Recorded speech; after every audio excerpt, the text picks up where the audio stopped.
ನೀನು ದೇವೇಂದ್ರನಂತ ಕೇಳಿದ್ರಲ್ಲ. ಇಲ್ಲ, ಇವತ್ತು ದೇವೇಂದ್ರನ ವೇಷ ಮಾಡಿದ್ದೀವಿ. ಇಲ್ಲಿ ಕೊಡಿ, ನೇಗಿಲು ಹೊತ್ತ ರೈತನಾಗಿ ಮಾಡ್ತಾ ಇದ್ದಾನವ. ನಿಮ್ಮ ನೋಡುವ ಮೊದಲೇ ಇದು ತಂಬುಳಿ ತಂಬುಳಿ ತಂಬುಳಿ ಅಂತಕ್ಕವ.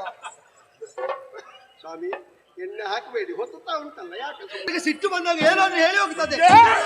ಈ ಕೂಟದಲ್ಲಿ ನಿನ್ನಷ್ಟು ದೊಡ್ಡ ಸಿಂತ್ರಿ ಬೇರೆ ಯಾರಿಲ್ಲ. ನಿನ್ನ ಕೊಂಚಕ್ಕ ಇದು ಸ್ವಾಗತ ಹೀಗೆ ಮಾಡುದು. ದೇವರ್ಷಿಗಳು ಬರುವಾಗ ನಿಮಗೆ ಅವರ ಯೋಗ್ಯತೆ ಗೊತ್ತಿರಬೇಕು. ನಾವು ಯಾವಾಗಲೂ ಒಂದೇ ಪ್ರಸಂಗದಲ್ಲಿ ಒಟ್ಟಿಗೆ ಬಂದದುಂಟ. ನಾವಿಬ್ಬರೀಗ ಬೇಗ ಒಟ್ಟಿಗೆ ಬಂದು ಹೋಗಿ ನಾವಿಬ್ಬರು ಬೇರೆ ಕಾರ್ಯಕ್ರಮಕ್ಕೆ ಒಪ್ಪಿಕೊಂಡಿದ್ದೇವೆ. ಮರ್ತದಲ್ಲಿ ಮಾತಾಡೋದು. ಇಲ್ಲಿ ತಾಪಸಿಗಳಿಗೆ ಬರಬಹುದಾ? ಎಲ್ಲವನ್ನು ಬಿಟ್ಟವರು ಬರಬಹುದಾ? ನಾರದ ಅಂತ ಹೇಳ್ತಾರೆ, ದೊಡ್ಡ ಅಧಿಕ ಪ್ರಸಂಗಿಯವ. ಪರ್ವತ ಅಂತ ಹೇಳಿದ್ರೆ ನಮ್ಮ ಕಣ್ಣ ಮುಂದೆ ಬರುವುದಂತದ್ದು ದೊಡ್ಡ ಎತ್ತರದ ಪರ್ವತ. ಈ ಮೂರು ಇಷ್ಟು ಅದಕ್ಕಿಂತಲೂ ಕಡಿ ಈ ಗಿಡ್ಡ ಮನುಷ್ಯ ನಾನು ಪರ್ವತ ಅಂತ ಹೇಳುವಲ್ಲಿ ಅವರನ್ನು ನೋಡ್ಬೇಕು ಅಂತಾದ್ರೆ ನಾವು ಕೆಳಗೆ ನೋಡ್ಬೇಕು. ಮೋಹನ ನೀನು ಅಲ್ವಾ? ಕೆಳಗಿನ ಲೋಕದಲ್ಲಿ ಒಂದು ಮಾತು, ಇಂಗು ತಿಂದ ಮಂಗ ಮಂಗಲ ಇವ ಕುಪ್ಪ ಇವ.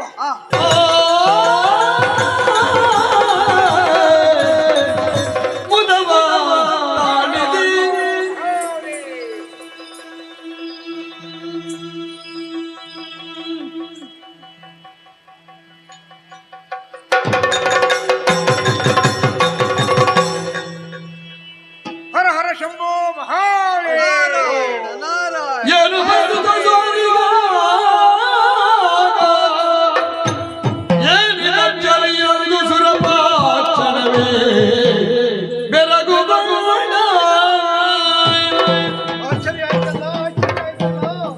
ಎಣ್ಣೆ ಬಂತು ಅಂತಾಗುವಾಗ ಗಾಣ ತುಂಡಾಗಿ ಕೆಳಗೆ ಬಿದ್ದ ಹಾಗೆ, ಕೈಗೆ ಸಿಕ್ಕಿದ್ದು ಬಾಯಿಗಿಲ್ಲ ಅಂತ ಆದ ಹಾಗೆ ಕಾರ್ಯಕ್ರಮ ಎಂತಹ ಒಂದು ರೂಪವನ್ನು ಪಡೆದಿತ್ತು. ಇನ್ನೇನು ಎಲ್ಲರ ಕರತಾಡನ ಆಗುತ್ತದೆ ಆಗುತ್ತದೆ ಆಗುತ್ತದೆ ಅಂತ ಆಗುವಾಗ ನೋಡಿ, ಕರಡಿ ಶಿವಪೂಜೆಗೆ ಬಂದ ಹಾಗೆ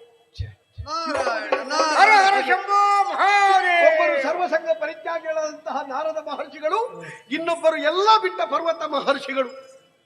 ಇವರು ಇಲ್ಲಿ ಈಗ ಈ ಹೊತ್ತಿನಲ್ಲಿ ಬಂದು ಸತ್ತಿದ್ದಾರೆ, ಬಂದು ಸುತ್ತಿದ್ದಾರೆ ಇಲ್ಲಿ.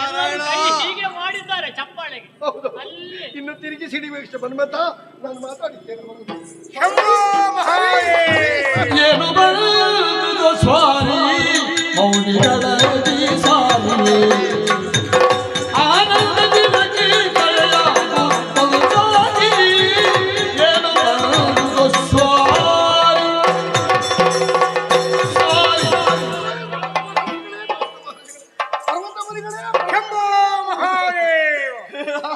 ಎಂತಹ ಯೋಗ, ಎಂತಹ ಭಾಗ್ಯ, ಎಂತಹ ಒಂದು ಸುಸಂಧಿ, ಇಂತಹ ಒಂದು ಸುಂದರಪತಿಯನ್ನು. ಹೌದು, ನಾನೇ ನಿಮ್ಮನ್ನು ಕಾಣಬೇಕು ಕಾಣಬೇಕು ಅಂತ ಹಂಬಲಿಸಿದವರ ಕಣ್ಣಿಗೂ ಕಾಣ ಸಿಕ್ಕುವುದಕ್ಕೆ ಸಾಧ್ಯ ಇಲ್ಲದೆ ಇರುವ ದುರ್ಲಭರಾದ ನೀವು ಈ ಹೊತ್ತು ಇಲ್ಲಿ ಈ ಭೂಮಿಯಲ್ಲಿ ಪ್ರಕಟಗೊಂಡಿದ್ದೀರಿ ಅಂತ ಆದ್ರೆ ಇದು ನಾವು ಯಾವುದೋ ಜನ್ಮದಲ್ಲಿ ಮಾಡಿದಂತಹ ನಿರ್ವಾಣಪತಿಗೆ ನಾಳೆಗೆ ತೊದ್ದಲ್ತದ. ಇಲ್ಲ ಇಲ್ಲ ಇಲ್ಲ ಇಲ್ಲ, ಹಾಗೆ ತೊದಲಿದಾಗ ಕೇಳಿತು. ಯಾವುದೋ ಒಂದು ಕಾರ್ಯಕ್ರಮದಲ್ಲಿ ನನ್ನನ್ನು ನಾನು ತೊಡಗಿಸಿಕೊಂಡಿದ್ದೆ.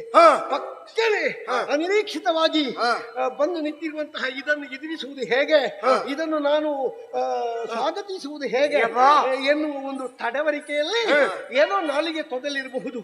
ತೊದಲಿದ್ದರೂ ನೀವು ನನ್ನನ್ನು ಉದಾರಶೀಲತೆಯಿಂದ ಸಚ್ಚರಿತರಾದಂತಹ ನೀವು ಕ್ಷಮಿಸಬೇಕು ಅಂತ ಮಗದೊಮ್ಮೆ ಮತ್ತೊಮ್ಮೆ ಇನ್ನೊಮ್ಮೆ ಕೈ ನೀವು ಕೇಳಿದ್ದು ಸತ್ಯವೇ ಆಯ್ತು. ನೀನು ದೇವೇಂದ್ರನಂತ ಕೇಳಿದ್ರಲ್ಲ.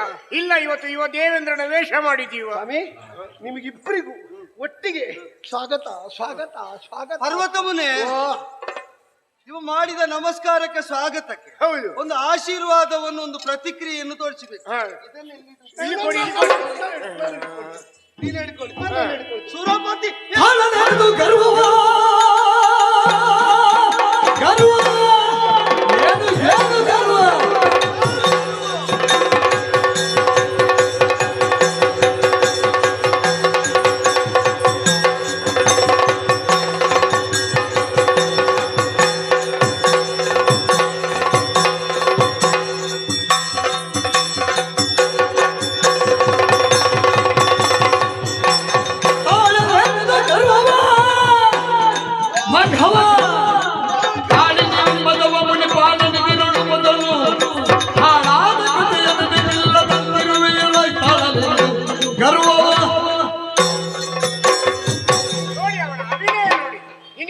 ಸುರಿಸಲಿಕ್ಕೆ ರೋಗ ಮೂಲಕಕ್ಕೆ ನೇಗಿಲು ಹೊತ್ತ ರೈತನಾಗಿ ಮಾಡ್ತಾ ಇದ್ದಾನೆ ಅವ. ಅದು ವಜ್ರ ಅಲ್ಲ.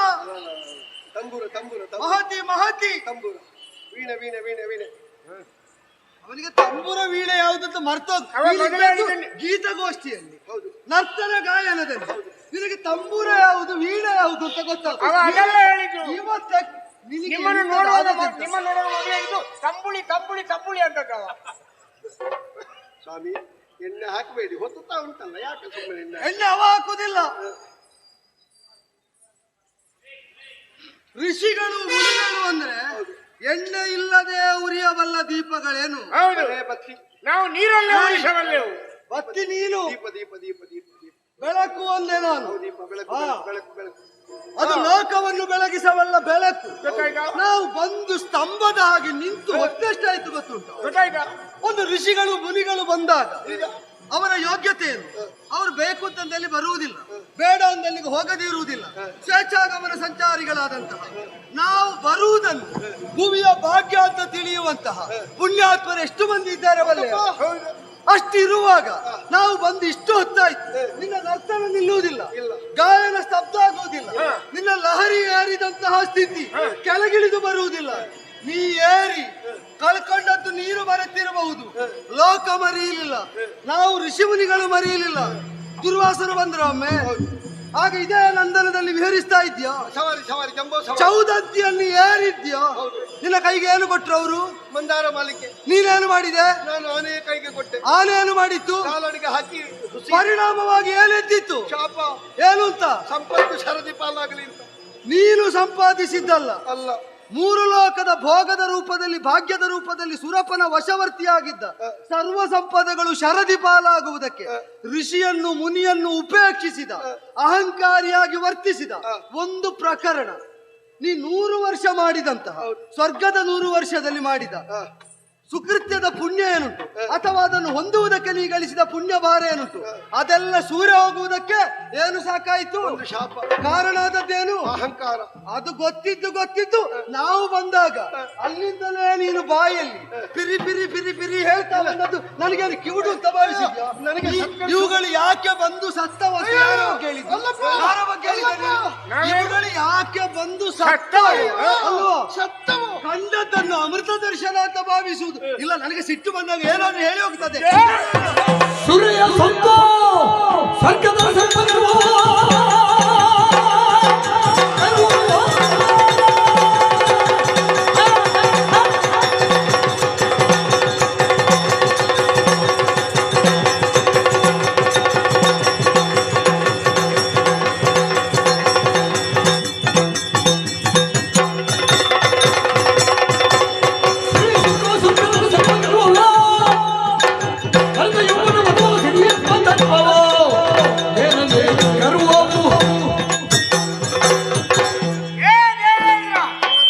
ಪರ್ವತ ಮುನೆ, ಪರ್ವತ ಮುನೆ, ಪರ್ವತ ಮುನೆ. ಏನು ಪರ್ವತ ಮನೆ?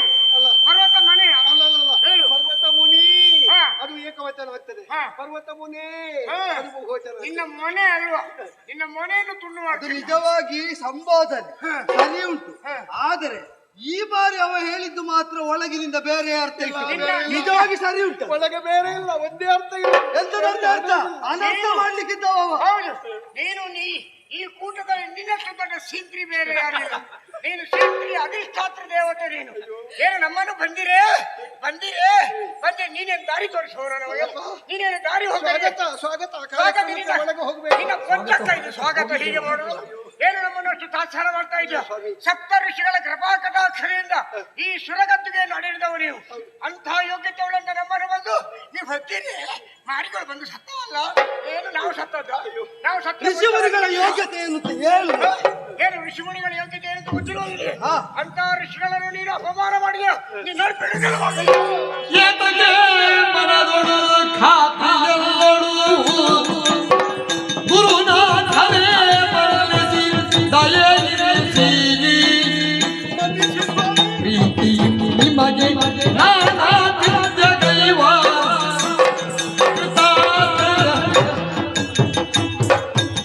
ನೀಡಬೇಕೆಂದು ಬೇಡುವೆನು ಏತಗೆ ಮನದೊಳು ಖಾತಿ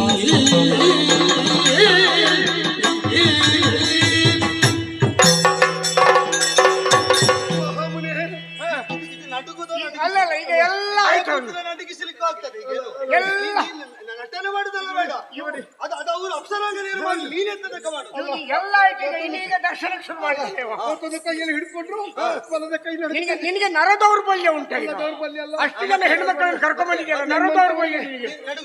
ನಡುಗುದಂದ್ರೆ ನಾನು ಅಪರಾಧಿಯಾದೇನೆ ನಿಮ್ಮಂತವರ ಕಣ್ಣಲ್ಲಿ. ಈಗ ಆದನೆ ಅಂತ ಇನ್ನೂ ಸಂದೇಹ. ನಾವಿಷ್ಟು ಹೇಳಿದ ಮೇಲೆ ನಿನಗೆ ಸಂದೇಹ ಅಲ್ಲ? ನೀವು ಹೇಳಿದ ಮೇಲೆ ನನಗೆ ನನ್ನ ಮನಸ್ಸು ಹೇಳ್ತಾ ಉಂಟು, ಏನಂತ? ನೀನು ಋಷಿಮುನಿಗಳನ್ನು ಕಂಡ ದಾರಿ ಸರಿ ಇಲ್ಲ. ಕಂಡ ದಾರಿ ಸರಿ ಇಲ್ಲ ಅಂದ್ರೆ ನಾನು ನೋಡಿದ ದಾರಿ ಸರಿ ಇಲ್ಲ, ದೃಷ್ಟಿಪಥ ಸರಿ ಇಲ್ಲ ಅಂತ. ದೃಷ್ಟಿಪಥ ಸರಿ ಇಲ್ಲ. ಋಷಿಮುನಿಗಳು ಯೋಗ್ಯತಾ ಸಂಪನ್ನರಿದ್ದಾರೆ. ಅವರು ಯಾವ ಹೊತ್ತಿಗೂ ಯಾವ ಕಡೆಗೂ ಬರುವುದಕ್ಕೆ ಸಾಮರ್ಥ್ಯವುಳ್ಳವರಾಗಿರ್ತಾರೆ. ತ್ರಿವಿಷ್ಟಪದಲ್ಲಿ ನೀರು ಕೂತುಕೊಳ್ಳಬೇಕಾದ್ರೆ ಆಶೀರ್ವಾದ ಮಾಡಬೇಕಾದವರು ಯಾರು? ನಿಮ್ಮಂತವರು ಸಪ್ತರ್ಷಿಗಳು. ಹೌದು. ಹೌದಲ್ಲ? ಬ್ರಹ್ಮರ್ಷಿಗಳಾದವರು, ದೇವರ್ಷಿಗಳಾದವರು ಅವರ ಘಟನೆ ನಿನ್ನನ್ನು ಹರಸುವುದಕ್ಕೆ ಬಂದ ಕಾಲದಲ್ಲಿ ಉದ್ದಟತನವನ್ನು ತೋರಿದ್ರೆ ಪರಿಣಾಮ ಏನಾಗ್ತದೆ? ಶಾಪ ಸಿಗ್ತದೆ ಅಲ್ವಾ? ಹೌದು. ಹೀಗೆ ಕೋಪದಿಂದ, ಶಾಪದಿಂದ, ತಾಪದಿಂದ ಬೇಯಬೇಕಾಗಿ ಬರ್ತದೆ ಅಂತ ಗೊತ್ತಿದ್ದ ಮೇಲೆ ಮಾಡ್ತೀಯ ನೀನು? ಮಾಡಿ ಏನು ನಾನು? ಮಾಡಬೇಕು. ಏನ್ ದುರಂಕಾರ ಮಾಡೋದು ನೀನು? ಸರಿಯೋ ನೀನು? ಸರಿಯಾ?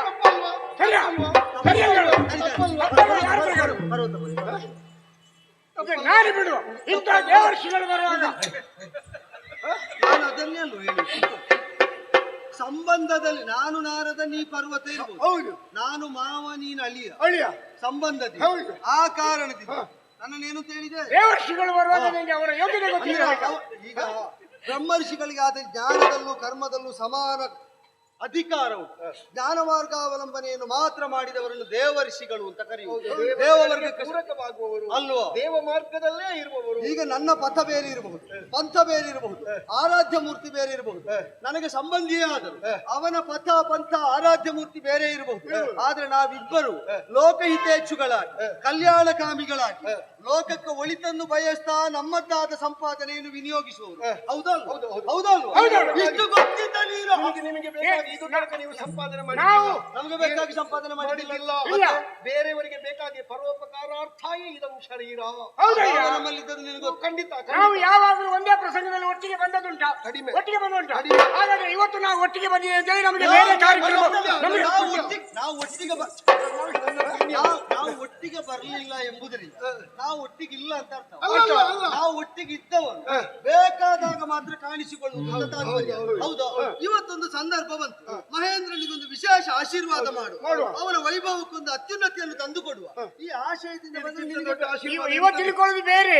ನಾವಿಬ್ಬರೀಗ ಬೇಗ ಒಟ್ಟಿಗೆ ಬಂದು ಹೋಗಿ ನಾವಿಬ್ಬರು ಬೇರೆ ಕಾರ್ಯಕ್ರಮಕ್ಕೆ ಒಪ್ಪಿಕೊಂಡಿದ್ದೇವೆ ಮರ್ತದಲ್ಲಿ ಮಾತಾಡೋದು. ಕಾರ್ಯಕ್ರಮ ಒಪ್ಪುದಲ್ಲ, ಯೋಚನೆ ಮಾಡಿದ್ರೆ ನಿನ್ನ ಅಪ್ಪ ಯಾರು? ಯಾವ ವರ್ಗಕ್ಕೆ ಸೇರಿದ?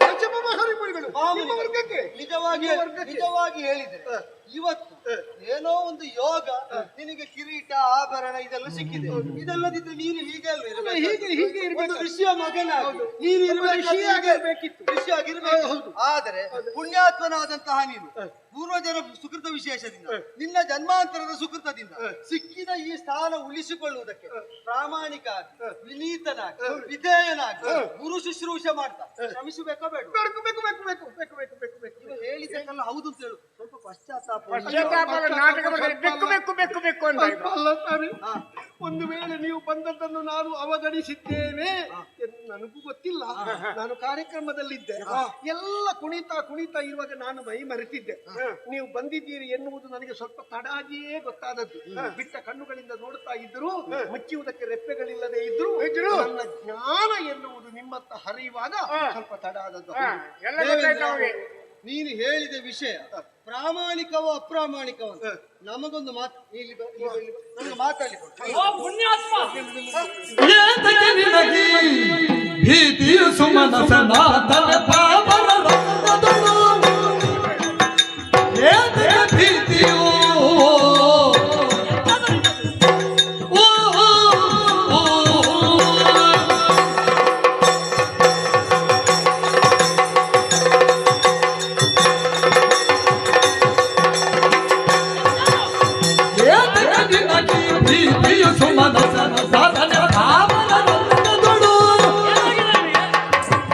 ತಾಪಸಿಗಳ ಖ್ಯಾತಿಯ ಮಾತಿಗೆ ಈ ತಾಪಸಿಗಳ ಖ್ಯಾತಿಯ ಮಾತು ಕದನವಿದೆಯೇ ತರದಯ್ಯ?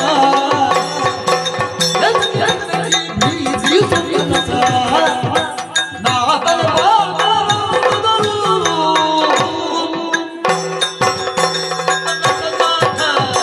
ದೇವೇಂದ್ರ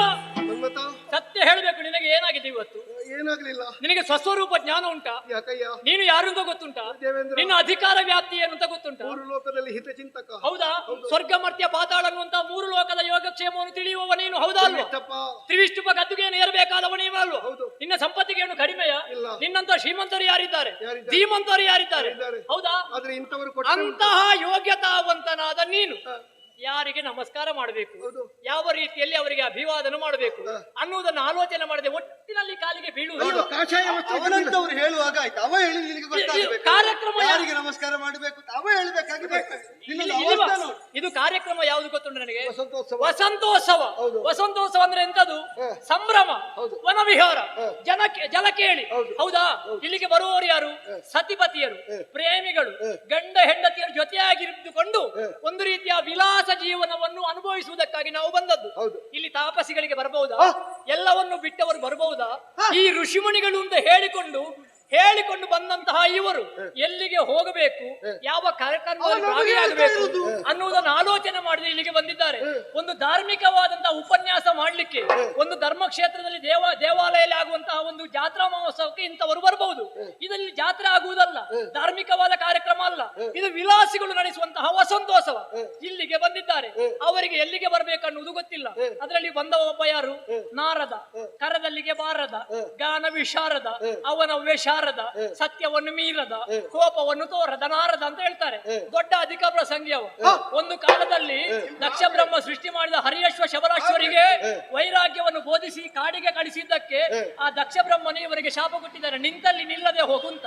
ಆ ಶಾಪದ ಪ್ರಕಾರ ಇವ ನಿಂತಲ್ಲಿ ನಿಲ್ಲುವುದಿಲ್ಲ. ಒಂದೊಂದು ದಿವಸದಲ್ಲಿ ಎಲ್ಲಿಗೆಲ್ಲ ಹೋಗ್ತಾನೆ ಅಂತ ಗೊತ್ತಿಲ್ಲ. ಅಂತಹ ನಾರದ ಒಂದು ಕಡೆಯಲ್ಲಿ, ಮತ್ತೊಬ್ಬ ಪರ್ವತ. ಪರ್ವತ ಅಂತ ಹೇಳಿದ್ರೆ ನಮ್ಮ ಕಣ್ಣ ಮುಂದೆ ಬರುವುದಂತದ್ದು ದೊಡ್ಡ ಎತ್ತರದ ಪರ್ವತ. ಈ ಮೂರು ಇಷ್ಟು ಅದಕ್ಕಿಂತಲೂ ಕಡಿ ಈ ಗಿಡ್ಡ ಮನುಷ್ಯ ನಾನು ಪರ್ವತ ಅಂತ ಹೇಳುವಲ್ಲಿ ಅವರನ್ನು ನೋಡ್ಬೇಕು ಅಂತಾದ್ರೆ ನಾವು ಕೆಳಗೆ ನೋಡ್ಬೇಕು. ಪರ್ವತವನ್ನು ಹೀಗೆ ತಲೆ ಎತ್ತಿ ನೋಡ್ಬೇಕು. ಈ ಪರ್ವತವನ್ನು ನಾವು ಹೀಗೆ ನೋಡುದು. ಅವನಿಗೆ ಸ್ವಂತಿಕೆ ಇಲ್ಲ. ಇವ ಮಾತಾಡಿದ್ದನ್ನು ಸೇರಿಸಿ ಅವನು ಕೂಡ ಮಾತಾಡುದು. ನಿನ್ನ ಲೆಕ್ಕದಲ್ಲಿ ನಾನು ಕಡಿಯೋಕಲ್ಲ ಗಿಡ್ಡ ಹಾಗೆ. ಗೊತ್ತಾಯ್ತಾ? ಅವ ಹೇಳಿ ತಡಿ ಇವರಿಗೆ ಕಟ್ಟಿದ ಮನೆ ಇಲ್ಲ, ಹುಟ್ಟಿದ ಮಕ್ಕಳಿಲ್ಲ, ಕೈ ಹಿಡಿದ ಹೆಂಡತಿಯರಿಲ್ಲ. ಅಂತಹ ಎಲ್ಲವನ್ನೂ ಬಿಟ್ಟಂತಹ ವೀತರಾಗ ಭಯಕ್ರೋಧರಾದಂತಹ ಇವರು ಇಂತಹ ಪ್ರೇಮಿಗಳು ವಿಹಾರ ಮಾಡುವಂತಹ ಈ ಪ್ರೇಮಿಗಳ ದಿನೋತ್ಸವಕ್ಕೆ ಬಂದು ಅವರು ಈ ರೀತಿಯಾಗಿ ಮಾಡ್ತಾರೆ. ಎಂತದು ನೀನು ಮಾತಾಡಿದ್ದು ಒಳ್ಳೇದಾಗಿದೆ. ಮತ್ತೆ ಆದ್ರೆ ಅವರಾದ್ರೂ ಮಾತಾಡಿದ್ರೆ ಸಿಟ್ಟು ಬರ್ತದೆ ಮಲ್ಬಂತ. ನೀನು ಅವರ ಸಿಟ್ಟಿಗೆಲ್ಲ ನೀನು ಭಯಬೇಕಾದ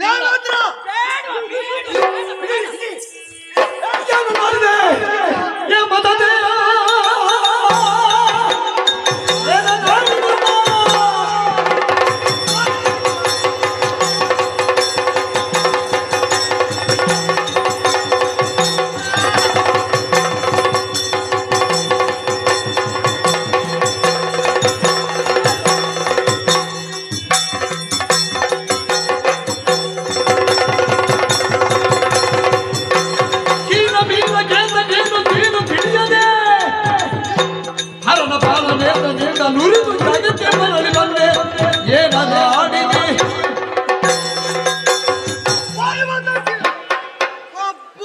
ನಿಮ್ಗೆ ಹಾಗೆ ಆಗ್ಬೇಕು. ಇಷ್ಟಿದ್ದದ್ದು ಇವ ಮಾತಾಡುವುದಕ್ಕೆ ನೋಡಿ. ಋಷಿಗಳೇ ನಿಮ್ಗೆ ಹಾಗಾಗ್ಬೇಕು, ಸಿಕ್ಕಿದವರಿಗೆಲ್ಲ ಹೀಗೆ ಮಾತಾಡಿ ಅಂತ ಬರೆದು ಕೊಟ್ಟು ಅಭ್ಯಾಸ ಇದು ಮಾಡಿ. ನಾನು ನನಗೆ ಬೈಯುವುದಕ್ಕೆ ನಾನು ಈ ಹೇಳಿಕೊಟ್ಟದ್ದೇನೆ. ಮಕ್ಕಳಿಗೆ ಅಷ್ಟು ಸಾಹಿತ್ಯ ಬರ್ಕೊಂಡು ನೀನಂತೂ ಹೇಳುವುದಿಲ್ಲ, ಹೇಳಿಕೊಡುವವರಿಗೆ ಬಿಡುವುದಿಲ್ಲ. ಅದಕ್ಕೆ ಪ್ರಸಂಗ. ಹೇಳಬೇಕಾದಲ್ಲಿ ಆಡಬೇಕು. ನಮ್ಮಂಥವರ ಮುಂಬ ಇಲ್ಲಿ ನೋಡ. ಅಬ್ಬಾ ಇವ ಮೀನಕೇತ. ನಿಮ್ಗೆ ಅದು ಚಾಂಚಲ್ಯಕ್ಕೆ ಪೂರ್ತಿ ಸಂಗತಿ ಗೊತ್ತಿಲ್ಲ. ಎಂತದು? ನೀನು ಕುಸುಮಾವತಿಗೆ ಅಧಿಪತಿಯಾಗಿರಬಹುದು, ಮೀನಕೇತನನಿರಬಹುದು. ಮದನನಾದ ನೀನು ಮಾರನಾಗಿ ಕಪಿಲ್ಲಿಗನಾಗಿ ಸಮಸರಗಳನ್ನು ಹೊತ್ತು ಪಂಚಸಾಯಕಗಳಿಂದಲೇ ಸಾಧಿಸುವಂತಹ ಕಾರ್ಯದ ಹಣೆ ಬರಹ ಅಂತ ಗೊತ್ತಿಲ್ಲ ಅಂತ ಭಾವಿಸಿದ್ಯಾ? ಕೆಣಕಬಾರದವರನ್ನು ಕೆಣಕುವ ದುಶ್ಶೀಲ ಹೊಂದಿದಂತಹ ನೀನು ಈ ಹಿಂದೆ ಸ್ಥಾಣುವಾಗಿ ಆತ್ಮಜ್ಞಾನದಲ್ಲಿ, ಆತ್ಮನಿಷ್ಠೆಯಲ್ಲಿ, ಆತ್ಮಧ್ಯಾನದಲ್ಲಿ ನಿರತನಾಗಿದ್ದಂತಹ ಪರಶಿವನನ್ನು ಕೆಣಕುವುದಕ್ಕೆ ಹೋದೆ. ನಿನ್ನ ವ್ಯಾಪ್ತಿ ಎಷ್ಟು ಅಂತಲೂ ಗೊತ್ತಿಲ್ಲ. ನೀ ಕೆಣಕಿದವರು ಮಾಡಬಹುದಾದ ಪರಿಣಾಮ ಏನು ಅಂತಲೂ ಗೊತ್ತಿಲ್ಲ. ನಿನ್ನಲ್ಲಿ ಬಾಣ ಉಂಟು, ಬಿಲ್ಲುಂಟು ಅಂತ ತೆಗೆದು ಬಿಟ್ಟೆ. ಎಂತದ್ದು ಲೋಕ ಕಲ್ಯಾಣ? ಗಿರಿಜಾ ಮುಷ್ಟಿ ಕಲ್ಯಾಣ. ಮುಷ್ಟಿ ಭಸ್ಮ ಉಳಿದದ್ದು. ಗಿರಿಜಾ ಕಲ್ಯಾಣ ಆಗಿದೆ ಅಲ್ಲ. ಗಿರಿಜಾ ಕಲ್ಯಾಣ ಇಲ್ಲದಿದ್ರು ಆಗುತ್ತಿತ್ತು.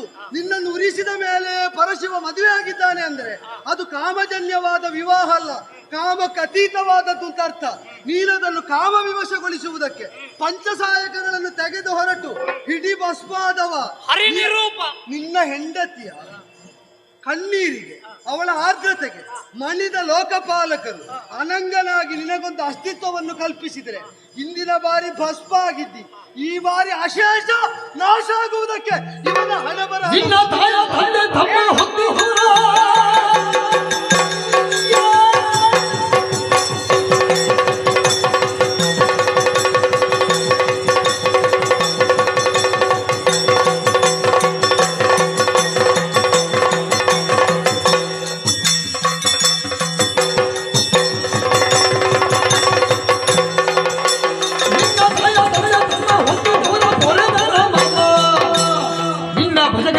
ಮಣ್ಣ ತಿನ್ನ ದುಡಿಯ ಮದುವೆ ಅದಮ ಏನಾಗಿದೆ ಮದನ.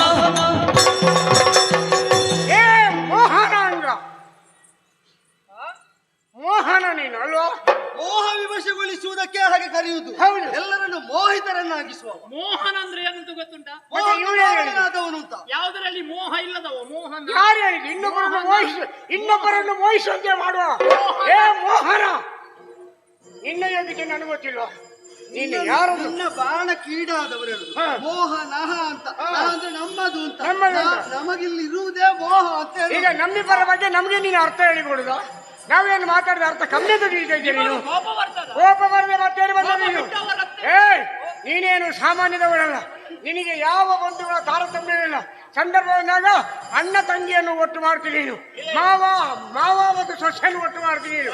ಅವನಿಗೆ ಅಪ್ಪಮ್ಮನಿಂದ ತೊಡಗಿ ಭೇದವೇ ಗೊತ್ತಿಲ್ಲ. ನಿನಗೆ ನಿನ್ನ ಅಪ್ಪಮ್ಮನನ್ನು ಏನಂತ ಗೊತ್ತಾಗಲಿ, ಭೇದ ಇಲ್ಲದೆ ನಿನ್ನ ಬಾಣ ಪ್ರಯೋಗ ಮಾಡುವ ಬ್ರಹ್ಮಚಾರದಿಯನ್ನು ಒಟ್ಟು ಮಾಡಿದ್ದೆ ಒಡಿ ಅರಿವ ಅಲ್ವಾ? ಹೌದು. ಇವ ಈಗ ಹೇಳ್ತಾನೆ ಹಾ. ಹರಗಿರಿದೇರನ್ನು ಒಟ್ಟು ಮಾಡಿ. ಹಾ. ಅವರಿಗೆ ಒಟ್ಟು ಮಾಡುವುದಕ್ಕೆ ಮೊದಲೇ ದಂಪತಿಗಳು ಹೌದು. ಬೇರೆ. ಹಾ. ಇವ ಉಳಿದಂತೆ ಹಾ. ಬಿಟ್ಟ ಸಾಧುಗಳು ಸಜ್ಜನರು ಯಾರಿದ್ದಾರೆ ಯಾರಿದಾರ? ಅಂದರೆ ಯಾವ್ದಾದ್ರು? ಒಳ್ಳೆ ನಡತೆ ಹಾ. ಚಾರಿತ್ರ್ಯವನ್ನು ಹೌದು. ವರ್ತನೆ ವರ್ತನೆ. ತೋರ್ತಾ ಇರುವ ಒಬ್ಬರನ್ನಾದ್ರೂ ಮರ್ಯಾದೆಯಲ್ಲಿ ಬದುಕಲಿ. ನೀನು ಮರ್ಯಾದೆ ಬದುಕಿ ಮರ್ಯಾದೆ ಬಿಟ್ಟು ನಿನಗೆ ಮಾನ ಮರ್ಯಾದೆ ಮರ್ಯಾದೆ ಉಂಟಾ? ಕೆಡಿಸುವವ. ಮಾನ ಮರ್ಯಾದೆ ಬಿಟ್ಟ ಒಂದು ನಿನಗೆ ಮರ್ಯಾದೆ ಉಂಟು. ನಿನ್ನ ಮುಖ ನೋಡಿ ಇಲ್ಲ, ಅವನಿಗೆಲ್ಲ ಹೇಳ್ಬೇಕು. ಹಾ. ಅವನಿಗೆ ಇವತ್ತು ಎತ್ತರದ ಮಣೆ ಕೊಟ್ಟ ಹಣೆ ಬರಗೆಟ್ಟವ ಯಾರು? ಯಾರು ಇವ? ಯಾರು?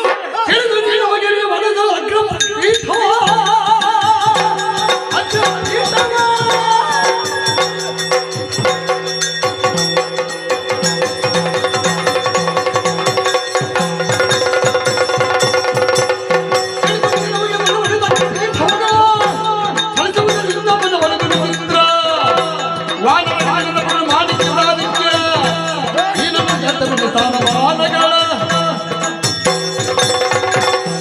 ಚಂದ ಇದ್ದವರನ್ನು ಅಪ್ಪ ಅಂತ ಕರೆಯುವ ದುರ್ಬುದ್ಧಿರುವವರೇ.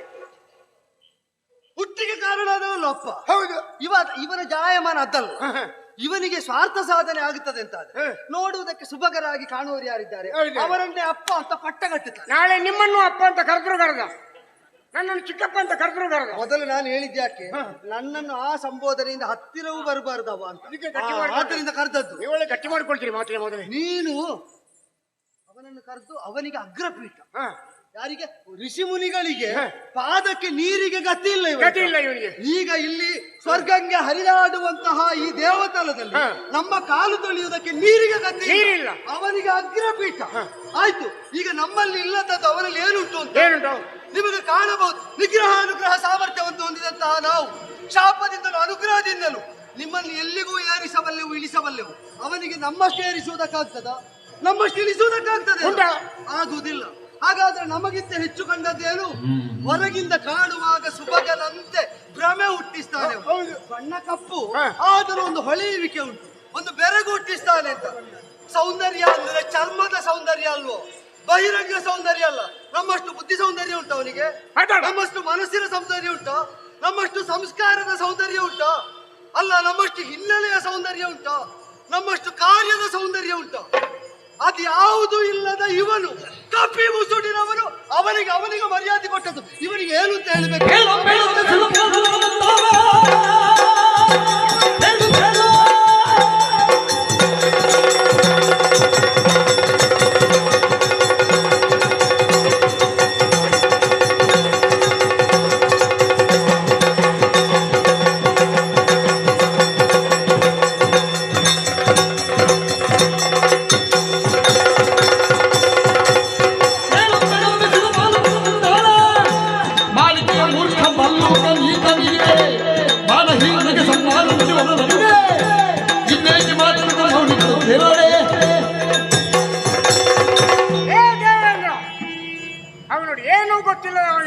ಚಿತ್ರಾರ್ಪಿತ ಪ್ರತಿಮೆ ಅಂತ ಕೇಳಿದ್ಯೋ ಹೌದು. ಒಂದು ಪ್ರತಿಮೆ ಕೊಂಡೋಗಿ ಚಿತ್ರದ ಸ್ಥಳದಲ್ಲಿ ಹೀಗೆ ಅಂಟಿಸಿ ಬಿಟ್ರೆ ಗೋಡೆಗೆ ಹಾ. ಹೀಗಿರ್ತದೆ ನೋಡಿ. ಇವನೇನಾದ್ರೂ ಊರಿನಲ್ಲಿ ಸ್ವಂತ ಭಾಷಣಕ್ಕೆ ಇವರನ್ನು ನಿಲ್ಲಿಸಬೇಕು. ಊರಿನಲ್ಲಿ ಕೆಳಗಿನ ಲೋಕದಲ್ಲಿ ಒಂದು ಮಾತು ಹಾ. ಇಂಗು ತಿಂದ ಮಂಗ ಮಂಗಲ ನೋಡದ ಹಾಗೆ ಇವ ಕಾಣುತ್ತಿರುವ. ಮಂಗಲ ಇವ ಕುಪ್ಪ ಇವ. ಆ. ಇವ ಯಾರಿಗೆ ಮರ್ಯಾದೆ ಕೊಟ್ಟದ್ದು ಯಾರಿಗೆ? ಹೌದು. ಅವನಿಗಾದ್ರೆ ಏನಾದ್ರೂ ಹೋಗಿ ಯೋಗ್ಯತೆ ಉಂಟಾ? ಅವನಿಗೆ ಹೋಗಿ ಅವನನ್ನು ಅಧ್ಯಕ್ಷ ಪೀಠಕ್ಕೆ ಕೂರಿಸಿದ್ಯಲ್ಲ, ಅವನಲ್ಲಿ ಆ ಯೋಗ್ಯತೆ ಉಂಟು? ಇವ ಹಣೆ ಬರ ಬಿಟ್ಟವ, ಮಾನ ಬಿಟ್ಟವ, ಮರ್ಯಾದೆ ಬಿಟ್ಟವ, ಯಾರ್ಯಾರ ಮನೆ ತೆಗೆದವ, ಅವನನ್ನು ಹೋಗಿ ಅಧ್ಯಕ್ಷ ಪೀಠಕ್ಕೆ ಕೂರಿಸಿದ್ಯಲ್ಲ. ನನಗೆ ಮಂಗನಾಗೆ ಕಾಣ್ತಾನೆ, ನಿನಗೆ ಹೇಗೆ ಕಾಣ್ತಾನೆ? ಇವ ಕಪ್ಪು ಕಪ್ಪಾಗಿ ಒಬ್ಬ ಕರಡಿಯಾಗಿ ಕಾಣ್ತಾನೆ. ಇವ ಹಿಡಿದ್ರೆ ಯಾರನ್ನು ಬಿಡುವವಲ್ಲ, ಯಾರನ್ನು ಬಿಡುವವಲ್ಲ, ನೆಕ್ಕಿ ನೆಕ್ಕಿ ಅವರ ಬದುಕನ್ನು ಹಾಳು ಮಾಡುವವ. ಅಂತವರನ್ನು ಅಧ್ಯಕ್ಷ ಪೀಠಕ್ಕೆ ಕೂರಿಸಿದ್ಯಾ? ಕರಡಿ ಮೈಯ ಹಾ. ಮಂಗನ ಮುಸುಡಿನ ಹಾ. ಅವನಿಗೆ ಅಗ್ರಪೀಠ ಕೊಟ್ಟ ಹಾ. ದೇವೇಂದ್ರನಿಗೂ ಅವನ ವೈಭವಕ್ಕೂ ಅವನ ನಂದನದ ಈ ಸಭೆಗೂ ನಮ್ಮ ಧಿಕ್ಕಾರ. ನಿನ್ನ ಮರ್ಯಾದೆಯೂ ಬೇಡ, ಮಾನವೂ ಬೇಡ, ನಮಸ್ಕಾರವೂ ಬೇಡ. ನೀನಿಲ್ಲದಿದ್ರೆ ನಮ್ಗೆ ಲೋಕ ಇಲ್ಲ ಅಂತ ಹೌದು. ಭಾವಿಸಿದ್ಯಾ? ಗತಿ ಇಲ್ಲ ಅಂತ ನಮ್ಮನ್ನು ಎಷ್ಟು ಮಂದಿ ಕರೆಯುವವರಿದ್ದಾರೆ. ನಾವು ಬಂದರೆ ಅಕುಂಠಿತ ವೈಕುಂಠದಿಂದ ಹಾ. ಪ್ರಸಾದದವರೆಗೆ ನಮ್ಮನ್ನು ಸ್ವಾಗತಿಸ. ನಾವು ಪಾತಾಳಕ್ಕೆ ಹೋಗಿ ಬರ್ತೇವೆ. ಎಂತದ್ದು ಗೊತ್ತ, ನಾವಿಲ್ಲಿ ನಿಲ್ಲುದು ಯಾಕೆ? ಹೌದು. ಅಲ್ಪರ ಸಂಘ, ಆ ಅಭಿಮಾನ ಭಂಗ. ನಮಗೆ ಆ ಭಂಗ ಆಗುದು ಬೇಡ. ಬೇಡ. ನಾವು ಹೋಗುವ. ಹೌದು. ಬಾ, ಬಾ, ಹೌದು. ಬಾ.